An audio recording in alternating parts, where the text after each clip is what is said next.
Բայց բան կա, չէ, ծննդյան մեջ էլ խորհուրդ կա։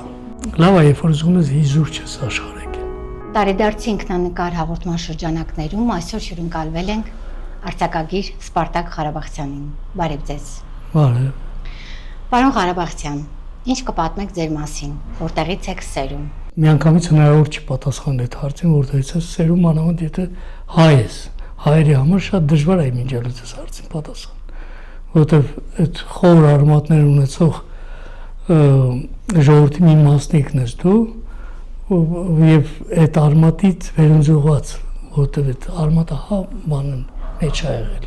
վտանգված է եղել, բայց փառք Տիրոջ արմատը ավելի խորն է եղել, քան սաղարթ։ Հիմա թե որտեղից եմ սերվել, այդ իմ Գերդաստանի արմատներին անդրադառնալով կարող եմ ասել Արցախից ծնունդով չնայած Երևանում եմ ծնվել, բայց իմ արմատները հասնում են Արցախ, Շուշի։ Եվ իմ ազգանունն էլ է երևի հուշում։ Շատերը գիտեն թե ես որպես կեղծ գրական, բայց երևի թե վերևից այդպես են կամեցել, որ եւ ազգանուն ունենամ եւ գրելու շնորհ երկուսն իրար հետ է եղել։ Ես օրինակ մի դեպք եմ հիշում, երբ որ բոլորը սկզբից բանաստեղծություններ են, չէ՞ գրում։ Իմ առաջի թրթիրները, երբ որ Վահագն Դավթյանը ներկայացրի, ու ասաց այդ Ղարաբաղցիները զինվորականներ են դնում, գեներալներ, ինչ գործ ունես գրականության հետ։ Բանով ասի մյուս կողմս տավուշեցի է արդարարալով, որ նոր կողմը տավուշեցի է, մորս կողմը։ Ու ինքը ասաց այդ կարոտն է մարդուն գիր գրականության հետ կապում։ Ես էլ արմատներով ասաց բանից եմ, արաբգիրցի եմ, այդ արաբգիրի կարոտն է ինձ բանաստեղծ դարձրել։ Վահագն Դավթյանի խոսքերը մինչև հիմա հիշում եմ։ Այսինքն արմատների կանչով ապրող մարդը իրավունք չունի գեղարվեստից, գրականությունից, բարությունից դուրս լինի։ Հեսա։ Պատմեք, խնդրեմ, ձեր Գերդաստանի պատմությունը։ Իմ Գերդաստանի պատմությունը ես մի պատմվածքա նման բան ունեմ, գրած Բարևանի աղջկաս ուղղված նամակա, որ ռուսերենի թարգմանության գրքից վերնագիրն է հենց Բարևանին։ Ես ընդեղ իր այդ զրուցելով պատմել եմ մեր ամբողջ գրեթե Գերդաստանի մասին, մենք որտեղից են գալիս, ինչ առավելություններ ունենք, ինչ թե ես օրինակ պապ չեմ տեսել։ Հետո եմ աչքս բացել եմ, իմացել եմ, որ պապս աքսորված է։ Այդ ժամանակ շատ քիչ էին խոսում այդ նման բաների մասին։ Հայրական կողմի մասին։ Ոչ հայրական կողմից, ոչ մոր կողմից, պապ չենք տեսել։ Իմ սերունդը չի տեսել, իմ, որովհետև մեկը իմ ծնվելու օրն է հրաժեշտ տվել ես երկրին, մեկը կանչել են թեքրից, սանցակրնության չի վերադարձ։ Այս քան ենք մենակ։ 1920 թվականի Շուշի առաջի կոտրած հետո են իմ պապը կամ իր եղբայրները դուրս եկել Շուշիից, փրկվել ասել Տավուշ, այն ժամանակ Շամշադինի շրջան Պառավաքար գյուղ։ Մինչև հիմա էլ օրինակ այդ գյուղը մեր տողմը Ղարաբաղցունց, որ ասում են, Ղարաբաղից եկածներ, պապս է ձևել գրել է տվել Ղարաբաղցյաններ։ Մեկը Խռովկան ա եղել, ցեղի մեջ պատմում են, ինքը գրվել է Ստեփանյան ազգանունով։ Այսինքն Ստեփանյաններն էլ են մերոնք։ Ստեփանյանները ես հետաքրքիր էր, որ միշտ հարցնում եմ, լավ, այդ ազգանունը ես որտեղից, մեծ հորեղբայրս ասում էր, Նելսոնը մեր ցեղից է։ Նելսոն Ստեփանյանն նկատի ուներ, հետո ես հասկացա, որ Նելսոն Ստեփանյանն էլ է Շուշիից ծնուտ, ու շատ հնարավոր է, որ ցեղի մեծախոսություններ կան բան, ուրեմն հնարավոր է, որ Նելսոն Ստեփանյանն էլ է մեր ցեղից եղել, որտեղ բանի Շուշի ծնունդ է եղել, ուրեմն մենք էլ ենք Շուշեցի, այդ է։ Պարոն Ղարաբաղցյան, որ տարիքից եք ձեզ հիշում։ Մանկության ձեր ամենավառ հուշերից այսօր մեզ կներկայացնեք։ Շատերը կան ասում են 3 տարեկանից ես հիշում եմ, 5 տարեկանից հիշում եմ։ Օրինակ ես երևի թե ես էլ եմ 4-5 տարեկանից հիշում եմ գյուղում մեծ տատի սաթրիկ տատի հետ, որտեղ նա շատ եմ կապված եղել, ոնց որ փեշից կարած, որտեղ բոլոր բաները երեխեքը իրանց տատի փեշից բռնած են ոտի կանգնում, իսկ մեր ժամանակ երևի այդ ավելի ընդգծված եղել։ Ես հիշում եմ, որ մինչ հիմա էլ այդ բույրը ոնց որ հիշեմ, շատ փոքր եմ եղել գյուղում,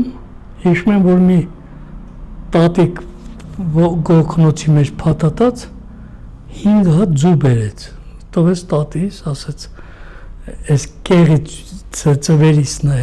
բանը այդ երեխենուտի բան կա, քաշ տեղ կա, այսինքն քաղաքից գնացած, այդքանը հիշում եմ։ Հետո այս տատիս հարցրի հետո էր, տատս ասեց, որ դա այդ եղել է մորս տատն է եղել, որ ծվերը բերել է, այսինքն այդ ժամանակ ես ոչ դպրոց գնալուց եմ եղել, ոչ բան, այսինքն 7 տարեկանից ենք դպրոց գնացել, առնվազն երևի թե կա ուրեմն 5 տարեկան եմ։ Մինչև հիմա հիշում եմ այդ տատիկի դեմքն եմ հիշում, այդ ձվերն եմ հիշում, եւ մի տեսակ բան կար։ Հիմա ոնց որ թե ուզենամ շնորհակալություն հայտնեմ, որ կարող է այդ բարության առաջի բանն է եղել, որ քաղաքից եկածին ուրեմն վանելու համար, ջանի գալու համար պետքա գյուղի սնունդ ուտի կամ բան լինի։ Այդ հիշողություններից զատ նաև կան դպրոցական հիշողություններ։ Էլի մանկությունա չէ դա։ Առաջի դասարան, երկրորդ դասարան։ Ու առաջի դասարանից էլ սկսել է ընկերության շրջանը։ Իմ մանկության ընկերները մինչև հիմա կան։ Այդ ոնց որ ընկերության առաջի դասերն ենք տեղ ստացել։ Այդ ընկերությունը մինչև հիմա շարունակվում է։ Ընկերությունն էլ է մեծ հարստություն է, գետին դնել չի կարելի։ Այդ ոնց որ պատմական հիշողության մի մասն է դա։ Եթե դրիր գետնին, մեկը կվերցնի անպայման, որովհետև այդ բանը, այդ չի կարելի քամուն տալ։ Գոհ եք ձեր դպրոցական տարիներից։ Իհարկե, ոչ թե գոհ եմ, ընդհանրապես ամեն ինչի հիմքը դրվել է դպրոցում։ Փողոցից եմ գոհ, որովհետև փողոցն ու դպրոցը երկուսն էլ ասում են երկուսն էլ դպրոցը։ Փողոցն էլ է դպրոց, դպրոցն էլ դպրոցը։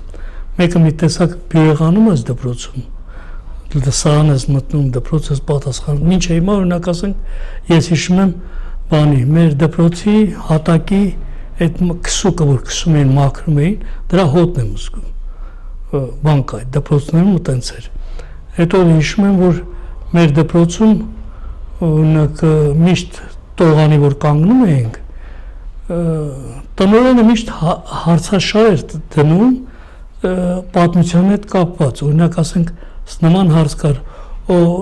բանի մատենադարանի առաջ օրինակ արձանները ովքեր են, շատ լավ հիշում եմ, եւ հարց կար հայկական առաջի տպագիրքը որն է, այդ հարցերին որ կպատասխաներ հաջորդ ասենք շաբաթ ինքը մրցանակ էր ստանում ամբողջ բանի դիմաց։ Ու ես մի անգամ այդ ինչի համար այդ հիշեցի, որտեղ հարցերին ես էի պատասխանել։ Անպայման գնացի մատենադարան հարցրի, սարձանները որտեղից, ով է դրել, ինչը, ով է, ինչը, հետո նաև հարցեր թե հետաքրքրվեցի թե գիրքը առաջի հարցի գիրքը երբ է տպագրվել։ Բանից պարզվեց հետո այդ հպարտությունը, այդ ուրախությունը, որ մենք աշխարհում այն ժողովուրդներից ենք, որ արդեն 15-րդ դարում տպագիր գիրք ենք ունեցել։ Առաջ տպագիր գիրքը 1412-ին բանի գյուտներ, որից 50 տարի հետո մենք գիրք ենք տպագրել։ Այսինքն ավելի շատ է բանում։ Հիմա չգիտեմ, կա ձեի բաներ այդ դպրոցի տնօրեններ կան, կամ դպրոցներ, որ նման վիկտորինաներ կազմակերպեն, բայց շատ կուզենայի, որ նման մի բան, թեկուզ ժամանակի բանով, մի քիչ ժամանակի շնչով նման բաներ արվեր, որտեղ այդ շատ մեծ ազդեցություն ունի բանի վրա, մարդ ձևավորման վրա։ Մի տարի, մեր ավարտելուց մի տարի առաջ, մեր դպրոցում մի ամբողջ դասարան 26 հոգի, 26-ն ընդունվեցին բարձրագույն ուսումնական հաստատություն, որ այդ թվերին շատ մեծ բաներ նշանակում։ Այն ժամանակվա բարձրագույն համալսարանի դպրոցի գիտելիքով։ Դպրոցի գիտելիքով, դե բան չկար, ռեպետիտոր եք ասում, ինչ եք ասում, այդ բաները չկար։ Կար ուսուցիչ, կար բան այդ կապը, որ շատ ամուր։ Ես օրինակ մի բան հիշեմ, ես 3 օր դպրոց փախել էի բան, ոնց որ ընդունված է, 3 օր դպրոց չէի գնացել։ Ստադիոն ֆուտբոլ բան այդպես։ Հետո ֆուտբոլ գալիս է տուն, հետո մի օր եկա մեր տուն, տեսա մեր դասը մեր տան նստած։ Անհանգստացել է, թե ես որտեղ եմ, ես 3 օր չկամ, բայց տանել չգիտեմ։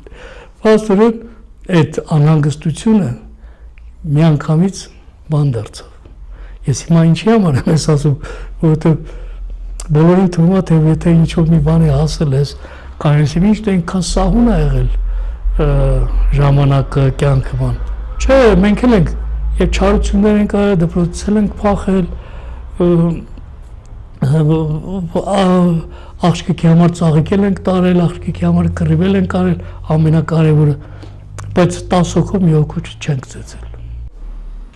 Պարոն Ղարաբաղցյան, ուսանողական տարիները արդյոք ձևավորեցին ձեր անհատականությունը, հիմնավոր եք համարում ձեր կրթությունը։ Մի տեսակ հիմնավոր ասելը չէ, որտեղ ինչ եմ այլ կրթվում ենք։ Բանում, իրոք այտենց է, ես ոչ թե օրինակ մեր ժամանակ դպրոցում դպրոցից սկսած, երբ որ դպրոց էր մտնում, դպրոցի ճակատին գրած էր ճանաչել զիմաստություն եւ բանս հանճարում։ Այն մյուս կողմում գրած էր սովորել։ Այո, դա միտեղ գրած էր բան, Մեսրոպ Մաշտոց, միտեղ գրած էր Վլադիմիր Իլիչ Լենին։ Եվ սովորել է։ Բայց այսօր տեսեք ինչ է բանում, սովորի որ լավ ապրես։ Մեր ժամանակ չէ, մեր ժամանակը սովորի որ մարդ դառնաս։ Մեր ժամանակվա բան էր, կարգախոսներ, մարդ դառնաս։ Լավ ապրելը ուրիշ բան էր։ Եթե մարդ ես, ուրեմն լավ ես ապրել, բան չի։ Հիմա ինչի եմ ասում, եթե այդ տեղից սկսել ենք հասել ենք բան, բուհ, այդ բուհում էլ այդ կողորենքներով ես գնացել արդեն, շղթայում չի կտրվել բուհում։ Օրինակ բուհում իմ տարիների դասախոսական կազմը, որ հիշում եմ, փառահեղ մարդիկ են եղել, հնարավոր չէր, որ նորմալ կրթություն չստանաս։ Հիմնավոր կրթություն։ Հիմնավոր կրթություն չստանաս։ Ովքեր էին։ Ովքեր էին, հիմա ասեմ, Առաքել Առաքելյան, ակադեմիկոս, Մորուս Հասրացյան, ակադեմիկոս, Զավեն Տիգրանի Սարգսյան, իշխային դեմ, Կենտկովի երկրորդ քարտուղար, որ դա գալիս էր դասեր տալիս մեզ պատմության, Ծատուրյան, ակադեմիկոս, մի խոսքով մարդիկ, որոնց նայոր չէր, իրանցից բան չգողանալ, բարыз բուն իմաստով, այդ գողանում էր իրանցից։ Պարոն Ղարաբաղցյան, ինչպես սկսվեց ձեր մասնագիտական ուղին։ Չգիտեմ մասնագիտություն ասելով ինչ ենք հասկանում։ Գրողականը մասնագիտություն չի իմ համար ասեմ։ Կոչում էլ, ոնց ասեմ, շնորհագրող էլ։ Բան կա, չէ՞, մի տեսակ օրինակ բան չի, պարտադիր չի դու բան ասել ես, որ գրիչ վերցնես։ Անշուշտ։ Հա։ Պարզապես դու ժամանակի նկատմամբ իրերի ման անտարբեր չես ապրում։ Ես Վագն Դավթյանի օրինակը որ բերի, դա էլ շատ ճակատագրական, որտեղ ես նախ չէի գնում իր մոտ, չէ։ Երբ որ իմ ընկերը, ուսանողական ընկերը, ասաց Վագն Դավթյանի հարևանն էր, Վահագ էր իր անունը, մինչև էլ ընկերություն ենք անում։ Ասաց պետք է բանաստեղծությունը տանեմ Վագն Դավթյանը կարդա։ Վագն Դավթյանը բանը սոլում մի տեսակ չէ, օրինակ դա էլ է ճակատագրական, եթե ինքը իմ ընկերը չլներ, օրինակ ասենք այդ կապը չէր լինի հաստատ։ Առանց իմ բանը ինքը վերեկալ է տարել Վագն Դավթյանին։ Ու իմ բախտը այնքան էր բերել, որ Վագն Դավթյանը անտարբեր չէր մնացել։ Ես շատ կուզենամ, որ անտարբերության հետ հաղթահարենք, ամեն տեղ հաղթահարենք ես։ Եթե օրինակ ասենք մեկը մի բան է բերում, թեկուզ բանը որ կարդաս բանս, ինչքան էլ որ անճաշակ բանի ես կարդում եմ, անկեղծ եմ ասում։ Ու իրան անկեղծ իրան ասում եմ։ Պատմության ֆակուլտետն եք ավարտել, աշխատել եք այդ։ Հա, դպրոցում ուսուցիչ եմ աշխատել։ Այո, քանի տարի։ Մինչև 25 տարեկան եմ եղել, որ գնացել եմ բանակ, եկել եմ։ Հա, այսինքն ուսմասվար եմ աշխատել դպրոցում, շրջագյուղերում եմ աշխատել, ու այդ գյուղերի այդ տարիները ինձ շատ բան ա տվել։ Մախ հայ մարդուն ես լավ ճանաչում, գյուղացուն հոտը։ Այո։ Մանկան, քաղաքի հոտը չի, այդ ուրիշ բան է, այնտեղ ուրիշ տեսակ է ապրում ընդհանրապես։ Գյուղը այսօր էլ շատ կարևոր բան պետք է դնի։ Գյուղը երկրի պետության ողնաշարն է։ Գյուղում ավանդույթներն են ապրում, իսկ ավանդույթները ամեն ինչի թագավորն է։ Դու ավանդույթը բան չի, սովորական բան չի։ Ավանդույթը թողեցիր, գյուղը դատարկվում է, գյուղերը դատարկվում են։ Այսօր մենք հետո ասենք եթե շարունակում ենք մի նոր ողբերգություն ենք ապրելու դատարկող գյուղերի։ Դա առաջի դասարան կա դպրոցներում, որ չի բացվում։ Աշակերտ չունեն, ծնունդներ չկա այդ դպրոցներում։ Բայց ես այդ տարիների երբ որ աշխատել եմ, ես տեսել եմ բան պինչ ժողովուրդ հողին կպած։ Այդքան էլ մոտ չի եղել որ ասեմ բանին, քաղաքի։ Սևանի գյուղերում եմ աշխատել, Ապարանի գյուղերում եմ աշխատել։ Հրաշք ժողովուրդ, բան չի, որ արմատներով ես որտեղ ում հանդիպում եմ, որ խոսում ենք, ասում եմ արմատները որտեղից ես, ասում եմ երևա չէ, ասում եմ ես օրինակ գյուղերում տեսել եմ 15 թվից ցեղասպանություն ապրած մարդկանց, տատերի, պապերի, ընդեղից եկած ամանդույթներով, այդ տարազով, հակուկապով, Գորիսում օրինակ, մինչև վերջերս, մինչև 80 քանի թիվը տարազով տատիկները կային, այդ բանը ներկայացնում էին։ Մեր գյուղերում էլ այդ բաներն եղել։ Այսինքն այդ ավանդույթները պահել են, գյուղը ազգ է պահել, ժողովուրդն է պահել դա։ Եվ դրանք մեծ նշանակում բան ունեցել իմ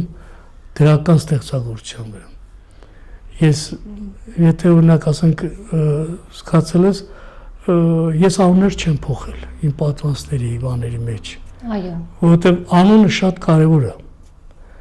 Դու անունը, այդ անունը որ կրում է, դու քո մեջ դա փորվել է։ Ինքը իր բնավորությունը այդ անունի մեջ կա։ Հիմա դու Պողոսին ինչքան ուզում ես Պետրոս ասա, Պողոսը Պետրոս չի դառնում, Պետրոս չի դառնում։ Դե Պողոս է անունը։ Պողոսը կամ հակառակը։ Դրա համար էլ ես անունները ինձ նախ սկզբից ոնց ասեմ կաշկանդում էին, երբ որ փոխում էի, բայց երբ որ անունը իր իսկականով է դիմում, այդ կաշկանդությունը վերանում էր։ Այսինքն շատ մեծ նշանակություն ուներ, թե ինչ ես գրում, ու թերթերի բան կար, չէ՞, ժամանակ եթե հարցնես ինչ որ առօրյա ստոպագրում էր այստեղ,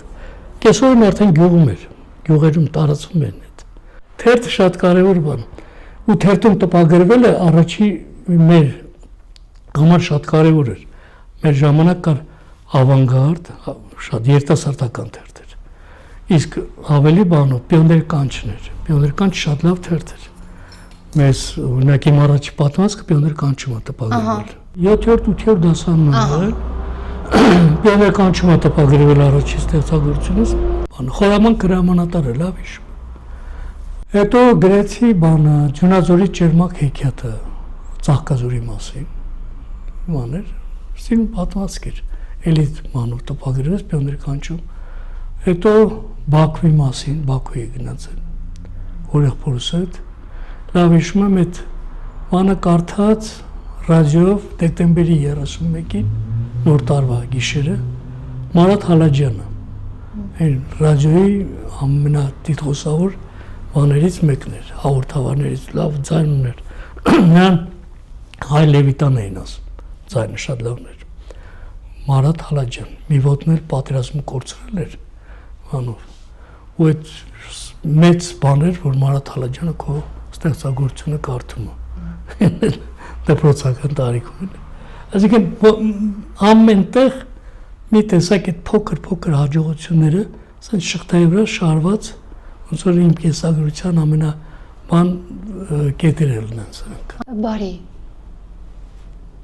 Պատմության ուսուցիչ եք։ Պատմության աշխարհի։ Բանակից հետո։ Բանակից հետո ընտանիք կազմեցի, ամուսնացանք, հետո գնացի բան մշակույթի նախարարություն այն ժամանակ մշակույթի նախարարությունը ուներ մեթոդ կենտրոն մանով մեթոդ կենտրոնում աշխատեցի հետո տեղափոխեցին ինձ էլի նորից մշակույթի նախարարություն արդեն ավելի բանով այդ առիթ եղավ 80 թվականին օլիմպիական խաղերին մասնակցեցի պատվիրակության հետ հետո շատ կարևոր էր այդ մշակութային շփումները հարաբերությունների հետ օրինակ Էստոնիայի հետ մինչև անգամ բան ոնց ասեմ ամենահեռավոր շրջանները որ հիմա հնարավոր չի գնալ օրինակ Սախալին մինչև ասանք ու այդ երկրի ամբողջ դու զգում ես որ այդ ամբողջ երկրի մշակութային դաշտի մեջ դու անհատականություն ես ուր գնում ես օրինակ բան մեր մշակույթը շատ լավ գիտեին մենք այդ ժամանակ անհատականություններ ունեինք բան կար Բաբաջանյան, Արնո Բաբաջանյան, Արամ Խաչատրյան մշակույթի, սպորտի բնագավառում բանում եւ մի փոքր երկիր լինելով քո դիմագիծը պահել էիր կարեւոր էր էս հիմա որ շատերին թվում է թե որ դու այդ ժամանակաշրջանը ես բանում դու հինը գովերքում ես ընդհանրապես ոչ թե գովերքել բայց պետք է ճշմարտությունն ասվի որ դու նաեւ այդ հոգապահոստը չկորցնես այդ դա չարհամարես որտեղ մենք շատ կարևոր բաներ են եղել որ մյուսները չեն ունեցել իրոք մյուսները չեն ունեցել ու մյուսները չունենալով նախանձը կար մեր նկատմամբ այդ ժամանակ ծնվեց որ գնում եմ Հայաստան այցը գիրքը առաջ իմ մանով ու առիթը եղավ դա բանում Վլադիվոստոկում երբ որ Հովհաննես Թումեյան նավ կար հացանավ կար գնացել էինք ու ասացին որ կանգնելա բանի վերանորոգման եւ անպայման ուզեցինք որ այդ հացանավը տենանք Հովհաննես Թումեյան անունը գնացինք պարզվեց Թումեյանի հատորները շարացեր բանի նավապետի սեյակում մի հատորը չկար այդ գրքի հարցրինք բա էս ուր է այդ մի հատորը ասաց անցած տարի Իտալիայից մի նավ էր եկել բանից պարզվեց ասաց այդ նավի տերը նավապետը ազգությամբ հայ էր ուրեմն մտել է Թումեյանի հատորները տեսել այդ մի հատորը վերցել է նվիրել է իրեն ու տենց էլ ասացի այսօր գնում եմ Հայաստանը հետ ասացի ման չկա ու դարձավ գրքի վերնագիր այդ կուբայական ուղևորությունները Դավիթ Չերեսյանի հետ հանդիպումները բան մտածեցի որ այս մենակ իմը չի էս պետքա նաև սերունդին էլ փոխանցել ոչ մեկը չգիտեր որ օրինակ ասենք Կուբայում Դավիթ Չերեսյան անունով մենք բանաստեղծ ունենք այն էլ Կուբայում շատ ընդունված բանաստեղծ էր ինքը ցեղասպանությունից հետո իր մերը բանը հասել են մինչև Կուբայի ափերը ու այնտեղ Դավիթ Չերեսյանն է ծնվել Ինչով եք սիրում անցկացնել ձեր ազատ ժամանակը ազատ ժամանակ ասելով ինչ ենք հասկանում այսինքն պարապությունը լցնելու բան տեղը էլի խո պարապ չունես բացի գրականությունից կամ չէ օրինակ ասենք բացի գրականությունից լավ ֆիլմ օրինակ լավ ֆիլմ շատ լավ ֆիլմեր կան որ չենք հասրել նայենք հիմա այդ հնարավորությունը կա օրինակ անտիկ շրջանի գրականությունը գիտեք օրինակ անտիկ շրջանի գրականությունը երբ որ կարդում ես ոնց որ բանի երկխոսության նման է պատմության հետ երկխոսության մեջ ես մտնում ոնց որ մենք զրուցում ենք ասենք դու գրականության միջով 1000 տարվա առաջվա այդ մի զրույցին ես այդ զրույցը գնում է այդ կապը կա պատմության մեջ կլինի գրականության մեջ կլինի մանավանդ այդ անտիկ շրջանը շատ հետաքրքիր է որ մեկը մի կյանքը չի բավականացնի դու այդ ամբողջը թերթես ինչ հնարավոր է ինչ բաց ես թողել կամ ինչ որ լավ չես ընկալել թերթում ես նորից հետ ընկալելու որտեղ ասում է եթե պատմություն դու ունես իրավունք չունես ետ չնայել այդ դա իսկ եթե անցյալ ունես իրավունք չունես չհիշելու այս երկու բանը շատ կարևոր է դրա համար այդ պարապությունը այդ կապը վերականգնելու բանով է լցվում էլի Պարոն Ղարաբաղցյան, դուք նաև սցենարիստ եք։ Ում հետ եք համագործակցել, ինչ թեմաներ եք ֆիլմի վերածել։ Տեսեք, ունակ մենք խոսեցինք գյուղի մասին, գյուղացու, բանի, ինչ նշանակություն է, ունակ 80-ական թվականներին ես մի ակնարկ գրեցի գյուղի մասին ռադիոյի համար։ Ու բանը ինձ զանգեցին տուն, որ քեզ ուզում են, քեզ կոմիտեի նախագահն կանչում։ Ասա մտածեցի, ինչի համար պետք է։ Մյուս օրը գնացի, բանից պարզվեց ինքը որտեղ ժամանակ պետք է կարթային թույլտվություն ունենայր նորից։ Ինձ ասաց դու ես ոնց հասցրիր, ասի ինչի համար, բա գյուղից ոնց ես եկել, ասի ես Երևանում եմ ապրում, ասաց հնարավոր չի, Երևանում ապրել ու գյուղի մասին սենց գրել, չէ ասի բանը, մեկ էլ էտ Ավիկ Գրիգորիչ Ավիկ Թորոսյանը գլխավոր ռեժիսորն էր, բանով, ասաց էտ անպայման պետքա ֆիլմ դառնա, ես ուզում եմ նկարեմ էտ, մեր գյուղի մասին էր, ու ծննդավայր, տենց շարք կար, էտ մեկը մեր գյուղի մասին էր,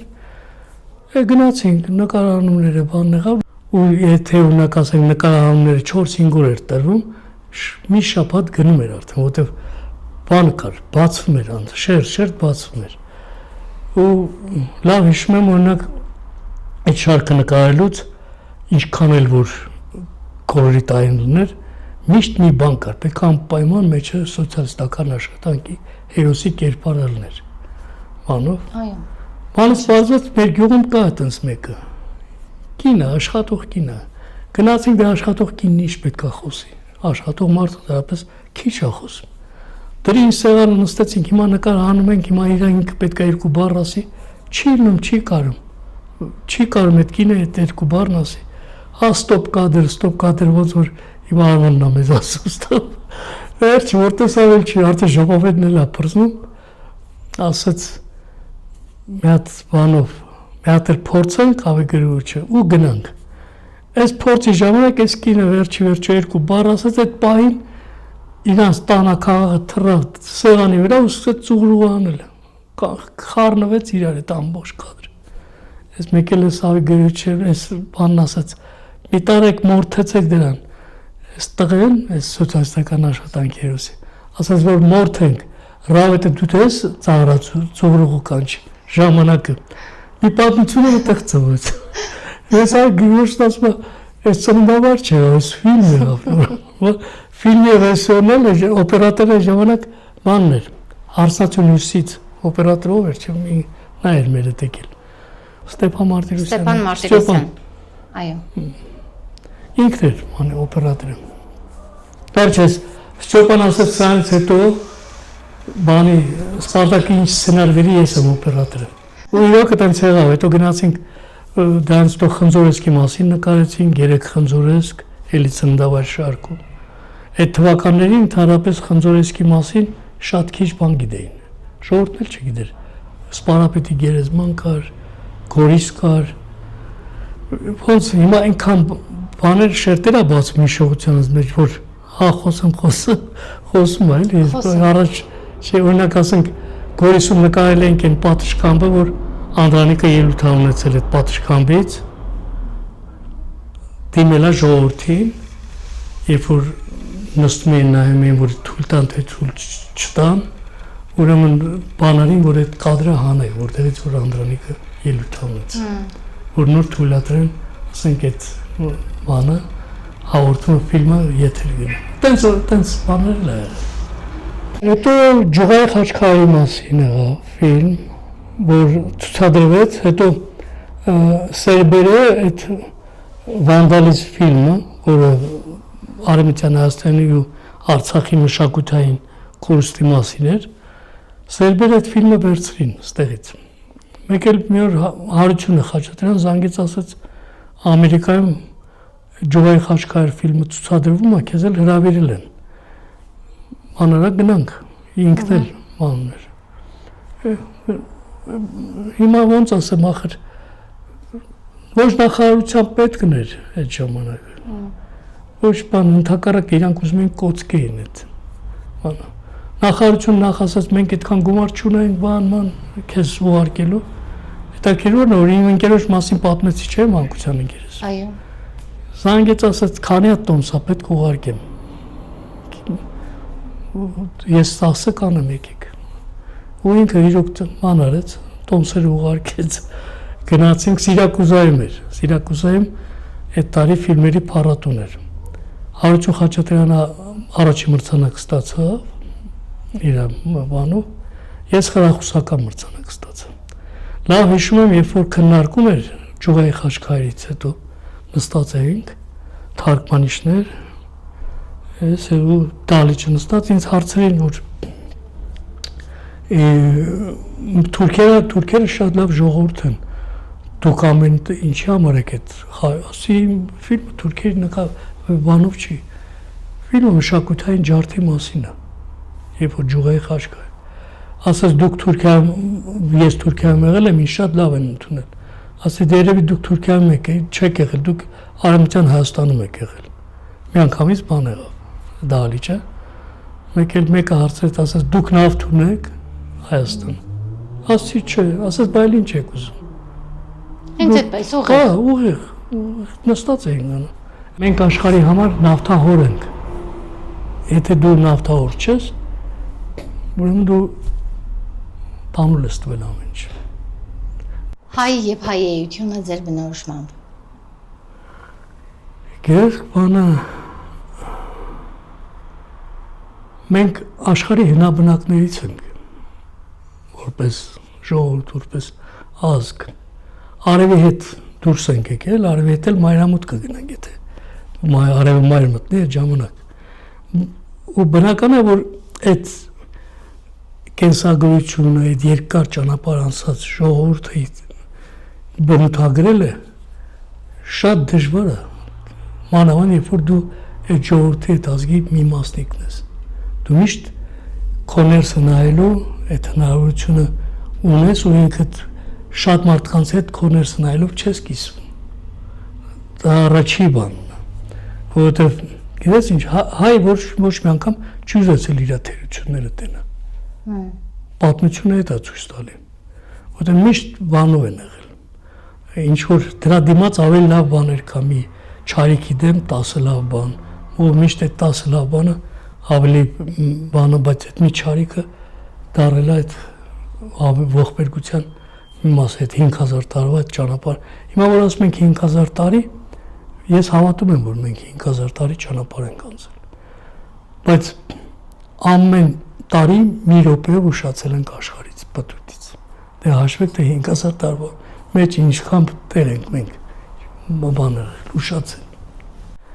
հետո հայությունը մի տեսակ բան ունի, չգիտեմ, ինչքանով մենք մեկը անկեղծ ենք զրուցում, անշնորհակալ մի բան կա մեր մեջ, որ ում հանդեպ, ինքներս մեր հանդեպ, ում հանդեպ ինտելեկտ ունեցող մարդու հանդեպ, օրինակ վերեմ, հիմա Բաքվում Ռուբեն Վարդանյան, Երևանում Սամվել Կարապետյան, Ռուբեն Վարդանը ինտելեկտուալ մանա և մեծահարուստ, այս կողմում էլ ինտելեկտուալ և մեծահարուստ, այսինքն այս երկուսը շատ քիչ է դրսևորում մեկի մեջ, դու ինտելեկտ ու մեծահարուստ մանին չես մի տեսակ արհամարանք կա, ատելություն կա, նախանց կա այդ մարդկանց նկատմամբ, երբ որ մյուս ազգերը չունեն այդ բանը նախ։ Մեր գրականության մեջ Դեմիրճյանի հայի մասին այդ նկարագրությունը շատ լավ նկարագրություն է։ Դեմիրճյան, ու Սարոյանն էլ ունի հայն ու հայը։ Այսինքն բոլորս էլ մեծ այդ առեղծված ուզեցել ենք վերլուծենք։ Ինչ բան է հայը։ Դրա համար եմ ասում 5000 տարվա կենսագրություն ունեցողի կենսագրությունը բանանելը շատ դժվար է։ Ու մանավանդ որ դու դրա մասնիկն ես։ Պարոն Ղարաբաղցյան, խնդրում եմ պատմել ձեր ծննդյան օրվա պատմությունը։ Ինչպես է այդ պատմությունը փոխանցվել ձեզ։ Ես մի անգամ օրս հարցրել եմ, մենս ասում էր, որ այդ գիշեր լավ անձրև է եկել, հոկտեմբերի 3-ին, օրն էլ չորեքշաբթի է եղել։ չգիտեմ, ես անձրև առատության նշան է երևի, լավ բան կա։ Բայց մի բանն է վատեղել, որ իմ ծնվելու օրը իմ ավետ պապը մահացել է։ Ու մերս չի իմացել։ Դրա նախորդին իմ ավետ պապը բանի քերուս ու հորս ասել է Նազիկին չբերեք։ Գիտի որ մանով, այսինքն։ Հետո բանով, էդ է եղել իմ ծննդյան օրը։ Ձեզ կյանք է Հա, փոխանցել։ մեկը, հա, ես դրա մեջ իմաստ եմ տենում, նաև մեկի շարունակությունը ու պատահական չի, ծնունդներն ու մայրը շատ դրա համար բանը Մուշեղ իշխանը լավ բան ունի, չէ՞։ Մահնից ճամփով, կյանքից ճամփով։ Երկուսն էլ նույն ճանապարհով գնում են։ Այդ բան կա։ Իզեր ծննդի մասին պատմվածք ունեք։ Ես մի հատ բանաստեղծության նման մի բան ունեի, որ սենց էր, որ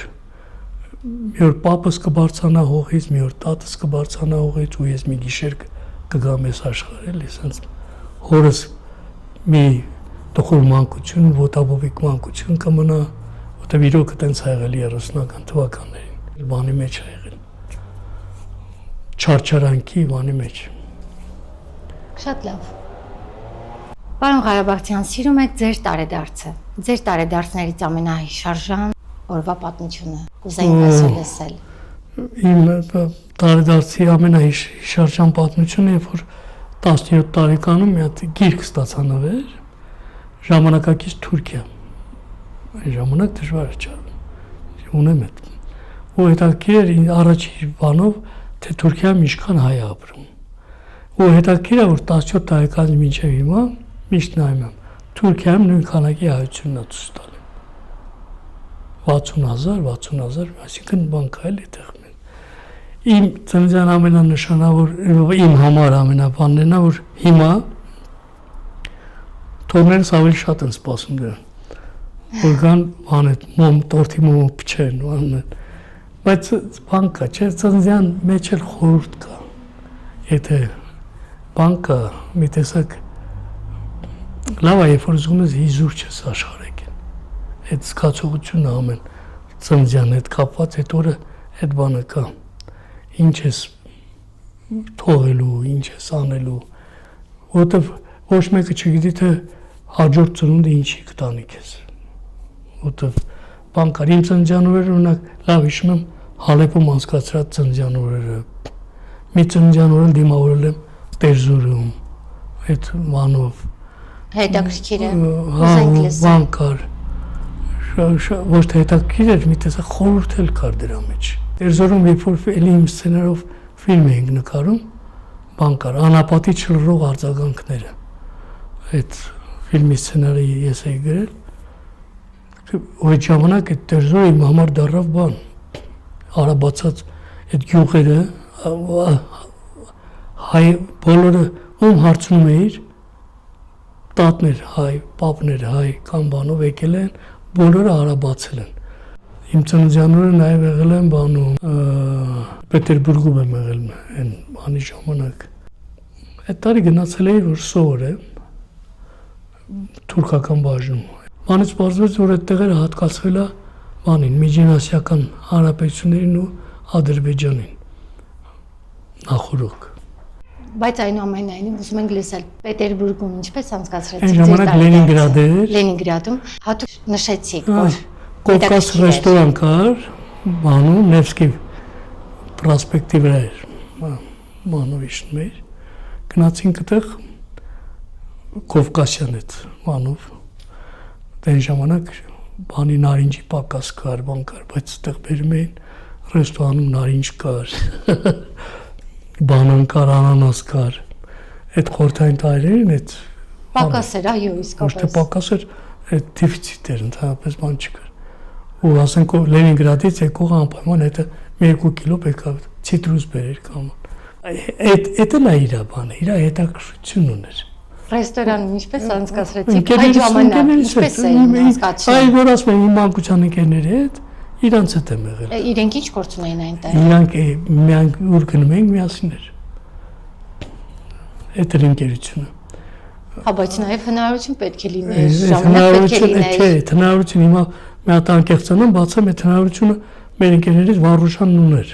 Այդ Իրանք 47-ի եկածներ էին, Բեյրութից էին եկել։ Ունեին ամեն ինչ, ու ինքը չէր խնայում ընկերության հետ։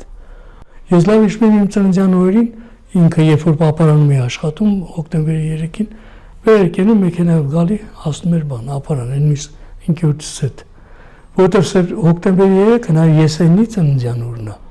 Ես որ դպրոցում էի աշխատում, իս եսենին նվիրված երեկո էինք անում բանով։ Ու ինքը գալիս էր գյուղ մասնակցելու այդ համ այդ երեկոյին, համ հետո գնում էին իր ծննդյան օրը նշելու։ Պարոն Ղարաբաղցյան, ինչ է կարծում, ինչ հետ կթողնեք հայ գրականության պատմության մեջ։ Հետաքրքիր, մենք զորույցի մեջ մի տեսակ նշեցինք, չէ՞, որ 5000 տարվա ճանապարհ ենք անցել։ Այսինքն 5000 տարվա ճանապարհ անցած ժողովրդի մշակույթի, գրականության մեջ մի փոքր թեկուզ հետ թողնել շատ մեծ բան է, մեծ պատասխանատվություն։ Ես չգիտեմ ինչքանով համարձակություն կունենամ ես մեծ մշակույթի, գրականության մեջ հետ կթողնել, այդ արդեն ժամանակը ցույց կտա, բայց մի բանով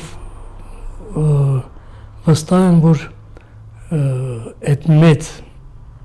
բեռը ոչ մեկը իրավունք չունի գետնին դնելու։ Ես այդ մեծ բեռը շալակողներից մեկն եմ, թե հիմա ինչքան եմ ավելացրել այդ բեռին, ինչքան եմ պակասը, այդ թեթևացրել հոգսը իմ հետևից եկողի, այդ ժամանակը ցույց կտա։ Մի տեսակ թող մեծամտություն չլինի, բայց հայ գրականության մեջ, հայ ավեստի մեջ ինչ-որ բան ասելը շատ դժվար է, մեծ պատասխանատվություն է այդ։ Ոչ մեկը թող բան չանի, որ ինքը ինչ-որ բաներ է թողելու իրանից հետո, չէ, որտեղ մեզանից առաջ այնքան մեծեր են եղել, այնքան մեծ բան են թողել, որ ընդհանրապես մեր թողածն ինչ է դրա դիմաց, կամ իրավունք ունենք այդ մեծ անդաստանի մեջ ինչ-որ, չգիտեմ, պարծենալ, թե մենք պետք է բան, պարզապես մենք ես իմ համեստ ներդրումն եմ ունեցել, ուրիշ ոչ բան։ Մեր գյուղը նման է երկնքից կախ քարե կողովի, որտեղից ամեն առավոտ ծագում էր արևը, վեր բարձրանում, երկինք, հետո ամեն իրիկուն հոգնած հնձվորի պես իջնում քարե անկողնու մեջ նիրհելու։ Այդ օրը մեր գյուղի պարավաքարի գլխին սև մութ ամպեր էին կուտակվել։ Թուղ մրթնած առավոտ էր։ Անբացատրելի տխրություն էր իջել մակական հոգուս ու սատանիկ տատիս փեշից քաշելով հարցրել եմ. Արևը ուր է տատ, թուրքը գողացավ, իմ հարցին սատանիկ տատս մի պար շփոթվել է, հետո պատասխանել. Թուրքն ում շունն է, որ արև գողանա։ Արևն այդ օրը սատանիկի ասելով քնով էր ընկել։